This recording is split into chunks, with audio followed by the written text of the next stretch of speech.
Alors, bonjour à toutes et à tous et bienvenue à cette édition spéciale de Comme à la maison en partenariat avec FI. Je dis bien édition spéciale puisqu'habituellement, on est à la maison, dans mon salon, dans le salon des diplômés, sur Facebook, évidemment en format webinaire. Et là, on se retrouve à l'Arsenal, lieu d'art contemporain, aussi lieu où vous avez fait l'expérience immersive L'Infini, qui est écrit par le studio FI et Félix et Paul Studio, ainsi en association avec Time Studios également. Je me présente, Jérémy Litt, Nathalie, tu m'as présenté, mais je suis président du conseil de diplômés de la Faculté de communication de l'UQAM, ainsi que nouvellement chef de la stratégie marketing chez FI. C'est un addon, c'est un heureux hasard en fait. Donc vous avez un 2 pour 1 aujourd'hui, FI et UQAM. Alors j'ai le plaisir de m'entretenir avec Julie, qui est diplômée de la Fac de Com et qui propulse sa carrière évidemment toujours plus loin, et pour ne pas dire en dehors des frontières terrestres. Alors, Julie, productrice exécutive, installation et exposition chez FI. Bonjour. Bonjour, Jérémy. Ça me fait plaisir d'être là. Bien, merci d'avoir accepté notre invitation. Alors, on est en présentiel aujourd'hui. Je vous invite à poser vos questions à Julie. Vous venez de faire l'expérience L'Infini. Vous avez le droit, évidemment, de poser toutes vos questions à la fin de l'entrevue. Alors, Julie, tu as gradué du baccalauréat Relations publiques en 1999.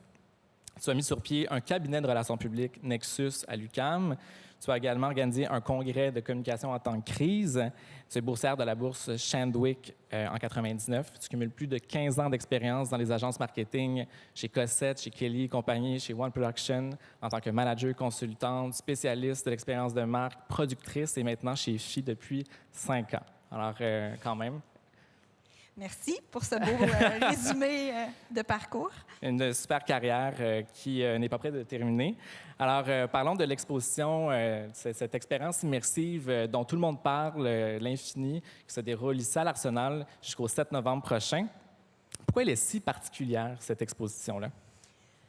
Bien, elle est particulière à plein de niveaux d'abord. Je pense d'un point de vue créatif, d'un point de vue de la réalisation, puis aussi d'un point de vue opérationnel. Donc, peut-être quelques infos au niveau créatif de cette expérience-là. Vous venez de la vivre, donc je pense que ça va peut-être vous donner quelques images, mais c'est une expérience qui se vit à 400 km de la Terre. C'est aussi une expérience où on a voulu rapprocher les humains le plus près possible de l'espace qui est possible d'aller. Jusqu'à aujourd'hui, il y a 200 personnes qui ont été à bord de la station spatiale. Donc, une grande volonté du projet, c'était de rendre accessible cette proximité-là avec la Station spatiale internationale. On a la chance de travailler avec le studio Félix et Paul qui a développé une caméra 360 qui est la seule caméra à travers le monde qui est autorisée à être à bord de la Station spatiale internationale, donc approuvée par la NASA, mais également approuvée par toutes les agences spatiales internationales à travers le monde. Et avec cette caméra-là, il y a plus de 400 heures de contenu exclusif qui a été filmé à bord de la Station spatiale. Et une des particularités de la création de ce projet-là, c'est que les réalisateurs à la caméra, ce sont les astronautes. Nous, on n'est pas là, on n'est pas à bord. Donc, le studio Félix et Paul va travailler avec les astronautes pour filmer tous les moments que vous avez pu découvrir dans l'expérience. Donc, le prémisse de base de l'expérience est totalement inusité et privilégié, parce que c'est un point de vue vraiment privilégié auquel on a accès. Et ce qui fait aussi que cette expérience-là, elle est particulière, puis ça peut être une très, très longue réponse, là, mais c'est l'expérience en free roaming, parce que comme vous avez pu voir, vous avez déambulé dans la grandeur réelle de la Station spatiale internationale. Donc, c'était vraiment un pour un au niveau de la grandeur. Peut-être une anecdote qu'on découvre peut-être juste après, c'est que tous les contenus que vous avez vus, vous les avez vus exactement à la position à laquelle ils ont été filmés. Et ça, c'était un point de départ créatif vraiment important pour nous dans le projet.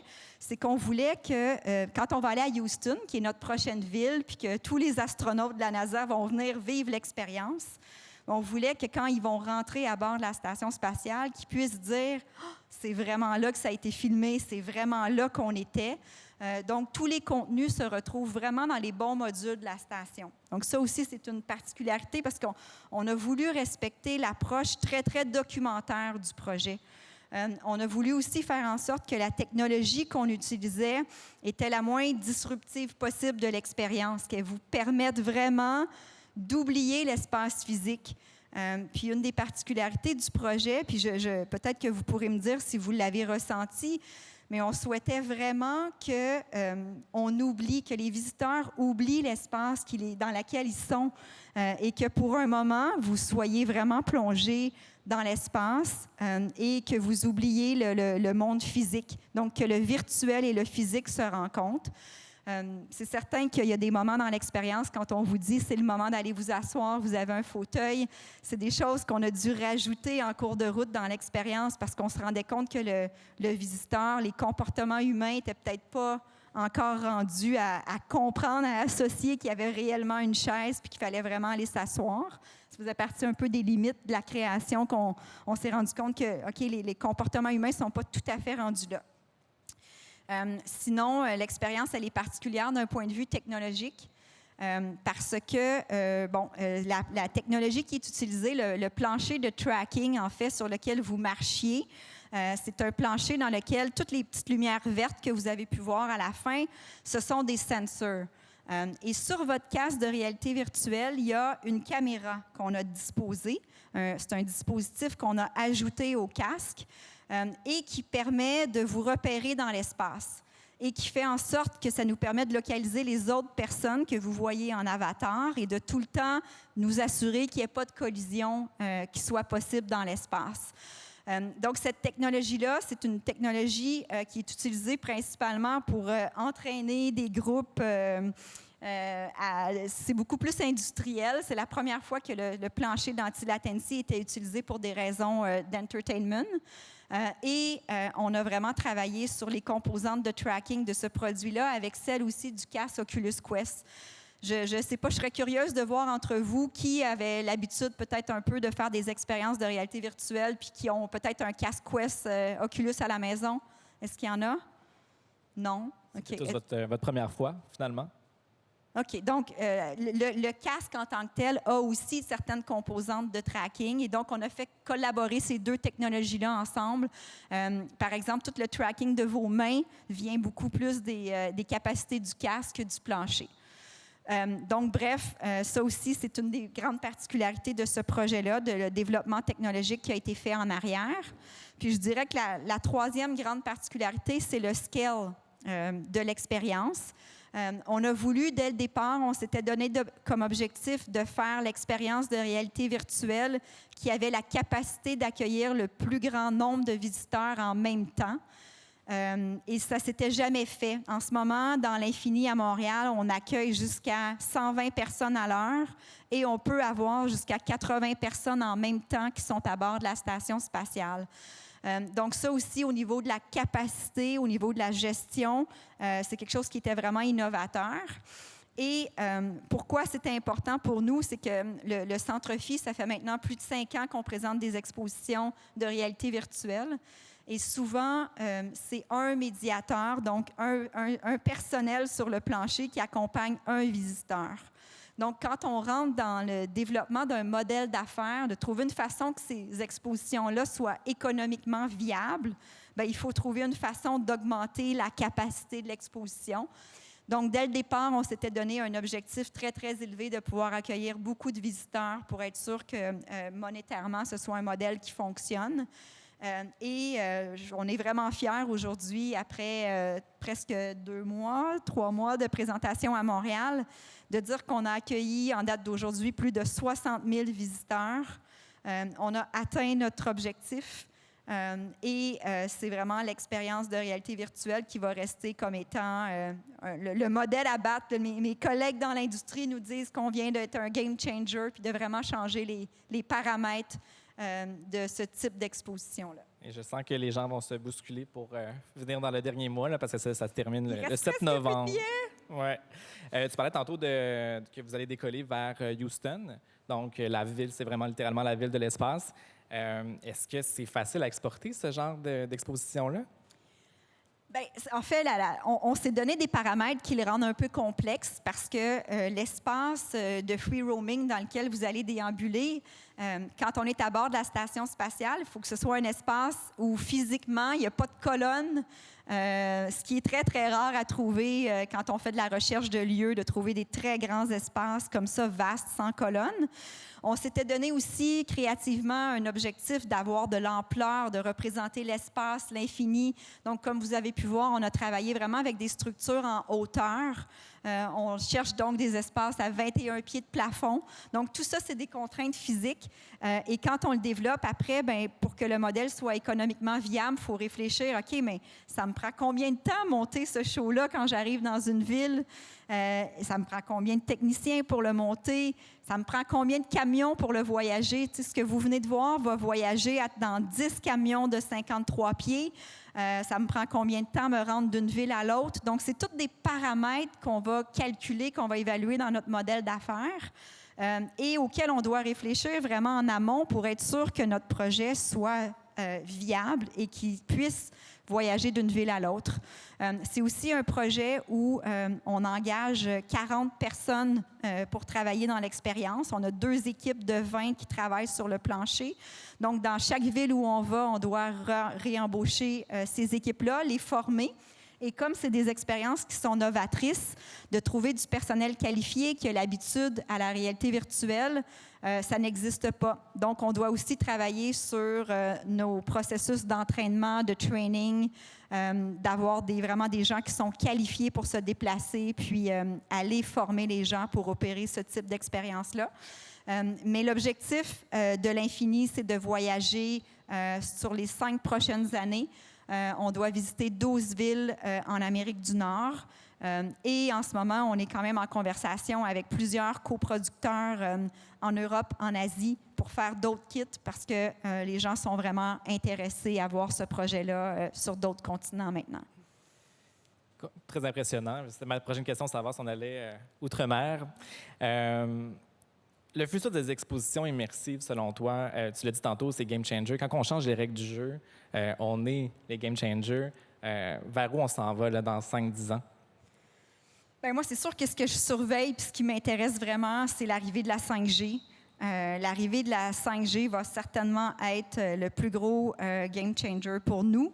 Parce que ce qu'on va pouvoir faire, c'est streamer du contenu en temps réel dans les casques. Parce qu'en ce moment, ce qui limite la capacité des expériences, c'est la capacité de contenu, de data qu'on peut mettre dans le casque. Alors qu'à partir du moment où on va pouvoir le streamer, oui, ça va quand même demander des ordinateurs pour chaque casque, mais on va être capable de produire des environnements de qualité avec des rendus qui sont vraiment, vraiment supérieurs d'un niveau cinématographique. Donc, pour moi, ça va vraiment être le prochain big thing qui s'en vient du côté des expériences immersives. Puis je dirais l'autre chose qui, en tout cas, qui, moi, m'intéresse, c'est maintenant, il y a beaucoup de croisements entre le théâtre et la réalité virtuelle. Et ça, c'est vraiment, vraiment riche quand on peut commencer à présenter des expériences où on a des acteurs qui sont live dans l'espace avec nous, mais où on a mis des capteurs mocap, là, comme quand on fait vraiment des films maintenant en Unreal. Donc, avec des capteurs mocap, le comédien, maintenant, interagit dans l'espace virtuel et peut prendre n'importe quel personnage. Et on commence à voir maintenant, avec justement la bande passante qui augmente, des acteurs qui sont à la maison, dans leur salon, avec des capteurs mocap et qui nous présentent. Moi, j'ai acheté un billet dernièrement pour une œuvre qui a été créée par le Royal Shakespeare Theatre Company à Londres, où l'acteur était dans son salon. Moi, je mets mon casque le soir, je prends mon billet et je suis plongée dans un environnement virtuel à la maison avec d'autres visiteurs. On aurait pu être tous ensemble à voir cet acteur-là chez lui nous livrer une œuvre de théâtre. Et ça devient vraiment un champ d'exploration hyper intéressant parce qu'on peut réunir des talents qui sont un peu partout sur la planète et on peut réunir des audiences aussi qui sont un peu partout. Puis je trouve ça intéressant aussi pour les gens qui sont en région parce que tout d'un coup, on peut donner accès à du théâtre de qualité et à des expériences vraiment innovatrices, peu importe où on se trouve. Le futur semble vraiment excitant. dans ce genre d'expérience. Parlons un peu, justement, je vais faire un lien avec le théâtre, puis les œuvres plus contemporaines. On a une œuvre aussi de Ryoji Ikeda qui est intégrée à l'infini. Donc, c'est pas juste de la réalité virtuelle. Alors, pourquoi on intègre ce genre d'œuvre en plus dans l'expérience? Bien, premièrement, il y a plusieurs raisons. La première, le Centre Phi, on a une position qui est art et technologie. Donc, on ne veut pas nécessairement présenter des expériences qui ne sont que du côté de l'entertainment. On souhaite aussi vraiment toujours avoir une composante artistique, amener les gens, amener une réflexion, amener un contenu qui va plus loin, au-delà. Donc, pour nous, de commissionner une œuvre d'un artiste comme Ryoji Ikeda, qui a toujours joué avec le data scientifique, c'était vraiment une façon de venir à la croisée, en fait, de ce positionnement-là, de répondre à ça. Puis, il y avait une autre chose que je voulais dire sur ta question, puis là, ça m'échappe. Donc, je suis désolée. On peut y revenir. Bien, justement, comment tu perçois le rapport à la technologie et l'art? Parce que c'est vraiment ça là, qu'on vit. Là. Bien, la technologie, c'est un média. Toutes les formes de technologie sont un média. À l'artiste de l'explorer, à l'artiste de nous amener dans les mondes qu'ils ont envie de créer. La technologie, c'est un support pour permettre aux idées de prendre forme. Puis je pense que moi, ce qui m'intéresse le plus, c'est toujours d'entendre un artiste arriver avec sa vision, puis de se poser la question en équipe, comment on peut le faire. Puis je pense que c'est à nous, les studios, les artisans, à réfléchir à comment la technologie peut supporter, être au service de l'idée. Et non pas l'inverse. Oui, la technologie, elle va toujours permettre de faire plus loin, puis on va innover quand l'idée de l'artiste et la vision est claire. Bien là, on va être capable de donner place à l'innovation par la technologie. Mais est-ce que la technologie est de l'art? Moi, je pense que oui, mais c'est toujours, c'est quoi l'idée à la base, puis comment on va l'explorer plus loin. Totalement. Depuis tantôt, on parle de plein de termes, de réalité virtuelle, d'immersif, immersion. C'est quoi le futur, justement, des terminologies? Je sais que c'est un grand débat. Je sais que ça ne fait pas partie des questions qu'on s'est parlé tantôt. Mais comment tu vois, justement, dans le futur, est-ce qu'on va avoir des termes un peu plus précis? Est-ce que c'est galvaudé? Bien, si on reparle un peu, il y a le mot immersion. Vous avez certainement tous vu, il y a plusieurs formes d'immersion.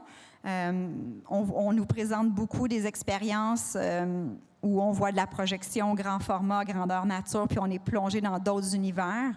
Maintenant, l'immersion peut aller aussi beaucoup plus loin avec la réalité virtuelle, mais aussi avec la réalité augmentée, où on arrive vraiment à se plonger dans d'autres univers. Je pense que ce qui est intéressant, c'est le sentiment de présence qu'on a quand on rentre dans ce type d'expérience-là. Et l'embodiment aussi, comment notre corps est représenté, comment notre corps va continuer à évoluer, à être représenté dans ce type d'expérience-là et quelle forme on peut prendre. Parce qu'on pourrait très bien présenter une expérience de réalité virtuelle où vous n'êtes pas un humain, où vous êtes complètement autre chose, et vous allez avoir le sentiment d'être cette chose-là. Donc, l'immersion s'en va vraiment, à mon sens, vers ça. Puis, on n'a pas fini d'être étonné des univers qui vont être créés.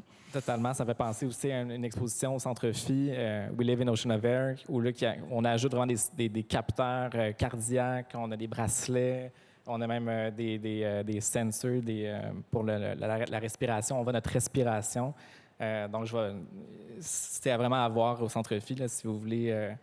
si vous avez apprécié l'infini, là, je pense que ça peut être un bel exemple aussi. Bien, c'est qu'on peut personnaliser maintenant, c'est-à-dire que nous-mêmes, en fait, on peut générer ce qu'on va voir. Donc oui, c'est vrai que We Live in an Ocean of Air fait ça parce que ce sont les senseurs qui captent notre respiration, qui guident ce qui va être projeté dans le casque. Et on le voit de plus en plus. Dernièrement, on a aussi travaillé sur une œuvre, je ne sais pas s'il y en a qui ont eu la chance de la voir, Carne y Arena, qui est une œuvre de réalité virtuelle du réalisateur mexicain Alejandro Iñárritu. C'est la première œuvre qui a gagné, qui a été oscarisée, en fait, un prix spécial, un Oscar, pour une œuvre immersive la plus la plus évoluée, en fait, au moment où ça a été créé en 2017. Et dans cette expérience-là, vous vous retrouvez dans la peau d'un migrant qui traverse la frontière illégalement entre le Mexique et les États-Unis. Et vous vivez une arrestation. Les policiers arrivent et vous arrêtent et vous faites partie du groupe de migrants qui traversaient.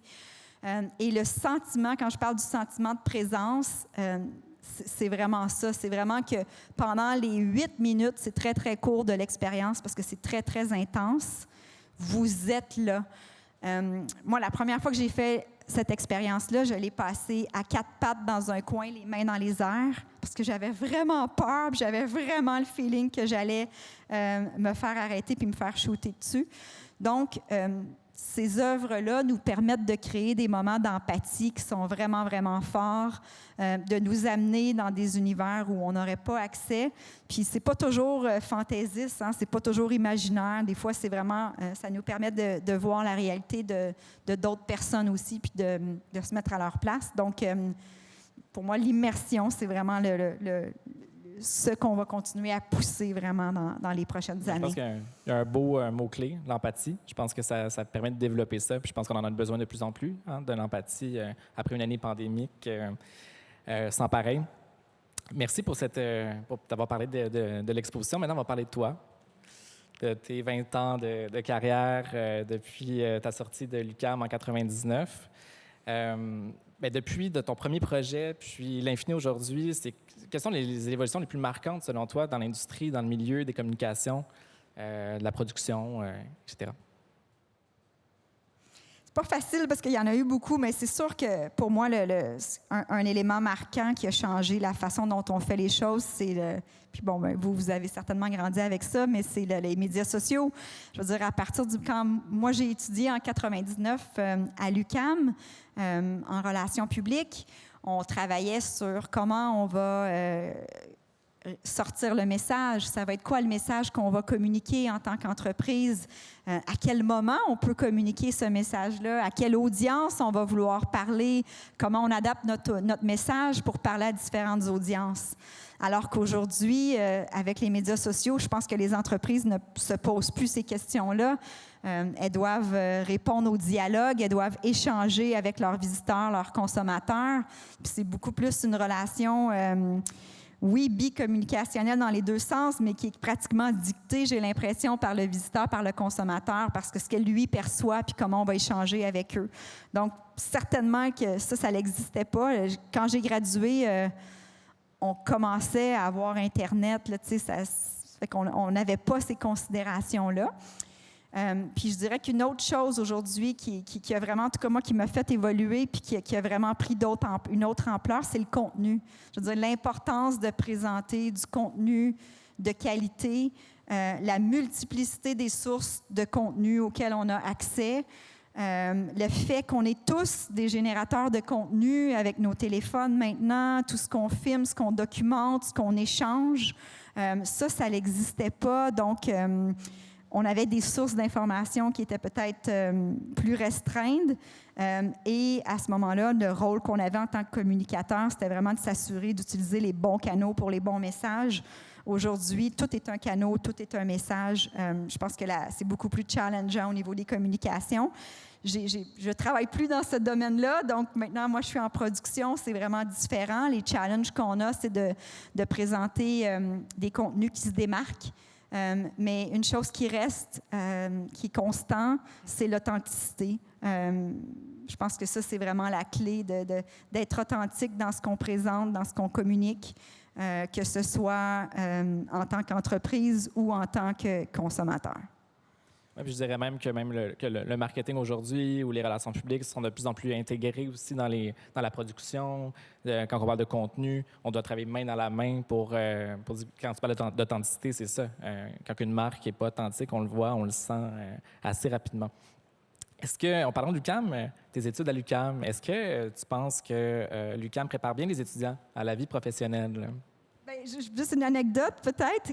Quand ma collègue Scarlett, qui est directrice du marketing au FI, a voulu engager Jérémy, elle m'a dit « Ah, j'aimerais ça avoir une autre opinion. Est-ce que tu veux lui parler? » Puis quand j'ai vu son CV, puis je dis « Ah, ben il a gradué en relations publiques à l'UQAM. C'est sûr que tu l'engages. C'est sûr que c'est le bon candidat. » Parce que ce bac-là, ce que je me rappelle, puis juste une autre anecdote aussi, c'est que moi, je suis graduée parmi... Le bac a été créé l'année où je suis rentrée. Donc, j'étais parmi la première cohorte à sortir de ce bac-là.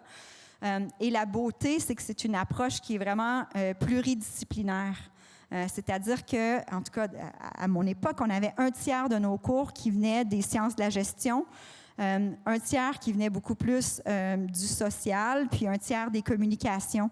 Puis je pense que c'est le fait d'avoir vraiment cette diversité-là d'approches, d'expériences d'enseignement qui a vraiment nourri la réflexion, puis le fait d'être capable aussi de se déstabiliser. Puis moi, ce que j'ai vraiment apprécié de ce parcours-là, c'est que tout ce qui était, peut-être parce que dans ma nature, j'ai toujours été plus entrepreneur, j'ai toujours voulu travailler plus vite, aller chercher des expériences professionnelles. Et l'UQAM l'encourageait vraiment. Quand tantôt tu as parlé de Nexus, c'était vraiment une initiative de dire, OK, bien, les étudiants dans le bac travaillent tous en ce moment dans des tâches, du travail connexe. Pourquoi on ne créerait pas un cabinet puis on n'offrirait pas nos services à des firmes de relations publiques pour aller chercher une expérience? Et ça a toujours été encouragé. Tu m'as replongé dans le passé avec le colloque communication en temps de crise. Puis juste pour vous rappeler, quand on a fait ça, on sortait de la crise du verglas. Et il y avait tellement d'apprentissage de communication à faire de cette crise-là. Puis en tant qu'étudiant, on s'est dit, mais on a envie d'entendre André Caillé, qui était président d'Hydro-Québec à l'époque, venir nous raconter comment il a géré ça. Et l'UQAM nous a supporté un peu je dirais, dans cette folie-là, parce qu'on s'est retrouvés à organiser un colloque qui devait être destiné aux étudiants, à accueillir plus de 500 personnes de l'industrie et à produire un livre aussi après. Donc, moi, je pense que c'est vraiment ce que je retiens le plus, c'est toutes les expériences connexes qu'on a pu faire sur une période de 3 ans qui est beaucoup trop courte. Moi, je suis comme restée au baccalauréat en communication ou en autres domaines connexes, accumuler-les le plus longtemps possible parce que c'est vraiment les périodes les plus enrichissantes. Ah, totalement. J'approuve, je seconde. J'ai d'ailleurs ce livre-là, Communication de crise, qui sont donnés là, dans les cours. Je ne sais pas si c'est encore donné, là, mais je l'ai à la maison toujours. Est-ce que vous connaissez la crise du verglas? J'imagine que c'est encore enseigné, dans les cours. Non, mais c'est bon, évidemment, cégep. C'est quelle année? Cégep 1, 2 ou plus? Vous ne connaissez pas la crise du verglas en 98? Peut-être que vous n'étiez pas né encore. Bon, allez googler parce que ça a été une des grandes gestions de crise. Quand on regarde, par exemple, le Legault qui fait une conférence de presse et tout ça, on est en gestion de crise depuis 1 an et demi. La crise du verglas, ça a été ça. Si c'est un domaine qui vous intéresse, la gestion de crise, c'est donné dans le cadre du baccalauréat en relations publiques. Alors ça peut être très, très intéressant si jamais ça vous intéresse. Parlons un peu aussi, en fait, c'est ça, là, tu es productrice exécutive, tu n'es plus en relations publiques. Pourquoi avoir fait ce choix de changer, de prendre un chemin différent? Est-ce que c'est encore proche, les relations publiques? Bien, c'est toujours de la communication. Moi, j'ai toujours été passionnée par communiquer des idées, mais surtout par l'innovation. Je pense que c'était vraiment ça qui m'attirait le plus. Donc, je pense que c'est un chemin d'opportunité qui se dessine. Tu sais, au départ, on a peut-être une vision de dire « moi, j'ai envie de faire ça », mais quand on commence sur le marché du travail, il y a des portes qui s'ouvrent, il y a des opportunités qui se présentent. On a envie de relever un nouveau défi et ça ouvre toujours une nouvelle porte à chaque fois, puis ça nous amène ailleurs. Moi, j'étais vraiment dans les relations publiques. Ce qui m'interpellait le plus, c'était la communication par l'événementiel. Donc, j'ai vraiment travaillé beaucoup en événements, en comment on pouvait renouveler nos approches de communication, comment on peut être dans la séduction en événements. Ça m'attirait beaucoup. Et ça m'a amené, au fil du temps, à me rendre compte que quand on met le contenu à la base de nos événements, tout d'un coup, la forme va changer, puis on se rend compte qu'on fait des expositions. Et les expositions, quand on marie ça avec l'innovation, tout d'un coup, on arrive avec des expériences immersives comme celle d'aujourd'hui, là. Super intéressant. On revient à l'UQAM. Ça ressemble à quoi, la vie à l'UQAM? Tu as parlé de plein de trucs déjà, là, mais ça ressemble à quoi, 3 ans? Ça fait 22 ans. Peut-être le point le plus marquant, celui qui reste, en fait, après toutes les années, c'est les amitiés. Je veux dire, on rencontre quand même des gens avec qui on travaille en équipe, en collaboration, qui vont rester des amitiés pour toute la vie. Moi, demain soir, j'ai un souper avec ma gang d'université. On s'appelle encore comme ça. Ce sont vraiment des gens qui m'ont vraiment marqué, puis avec qui je continue à entretenir des relations étroites. Ça devient aussi des collaborateurs. Je me rappelle, mon premier emploi chez Cossette, en fait, c'était dans le département de relations publiques. Bien, rapidement, j'ai dit, OK, il faut qu'on engage telle personne, il faut qu'on engage telle personne. Donc, je suis allée chercher mes collaborateurs privilégiés de mes années d'études. Mais je dirais aussi que le point peut-être le plus important, c'est l'apprentissage de la collaboration. Il y a vraiment beaucoup de travail d'équipe à faire dans nos cours à l'université. Et apprendre à collaborer, c'est la chose la plus importante. Parce qu'après, tout est une collaboration à tous les niveaux. Tout est un échange, tout est un compromis, tout est une façon de comment on va présenter nos perspectives et comment, en mettant nos perspectives en commun, on va sortir une idée, on va sortir une solution. Moi, c'est ce que je retiens de cette collaboration-là, le travail d'équipe. Tu sais, des fois, on n'aime pas ça, on est plus loner, on a envie de faire les choses à notre façon. Mais de donner le temps d'apprendre à collaborer, pour moi, c'est la chose que je retiens de mon passage à l'UQAM, qui m'a certainement été le plus grand atout après dans l'évolution des différents postes que j'ai occupés.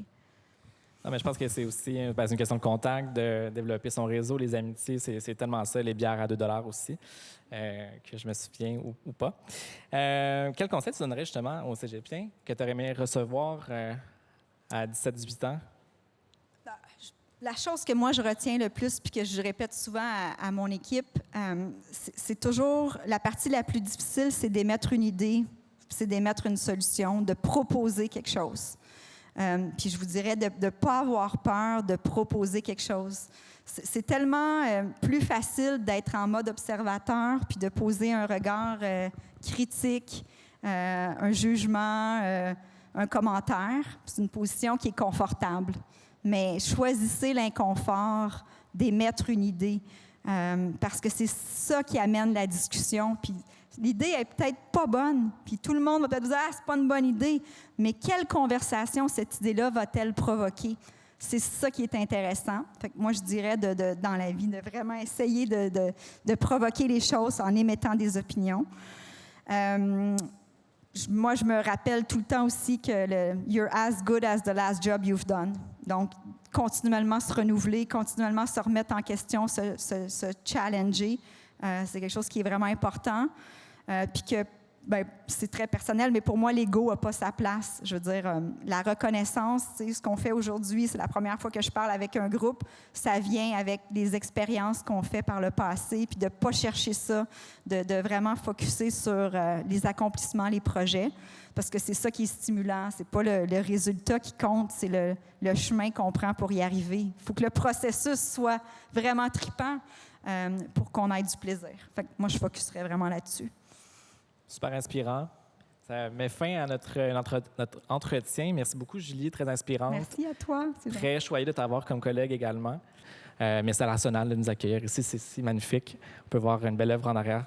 Alors, bon retour en classe, puis bonne chance à votre futur. Mon plaisir. Merci.